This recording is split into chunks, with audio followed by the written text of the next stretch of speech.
আজকে আমি পুরান ঢাকা স্টাইলের সাদা মাংস রান্না করব। তো কাঁচামরিচ পেঁয়াজ পাটায় থেতলে নেব। তো পেঁয়াজ আর কাঁচামরিচ থেতলাইয়ে নিয়েছি।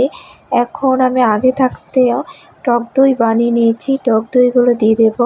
তারপরে রসুন আদা বাটা দিয়ে দেব।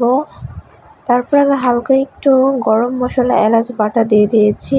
এখন আমি হাত দিয়ে ভালো করে নাড়াচাড়া করে নিচ্ছি। আমি অনেকক্ষণ ম্যারিনেট করে রেস্টে রাখবো। এখন আমি রান্নাটা বসিয়ে দিয়েছি। আমার রান্না প্রায় কমপ্লিট। তো আমি আগে থাকতে একটু ঘিটা দিয়ে নিয়েছি। অলমোস্ট আমার রান্না ডান। তো পেশরি বিফ রান্নার মতো লাগছে আমার রান্নাটা। মনে হচ্ছে যে পাকিস্তানি পেশরি বিফ রান্না করে ফেলেছি। তো ফাইনালি আমার পুরান ঢাকার স্টাইলের সাদা মাংস রান্না করা হয়ে গেছে।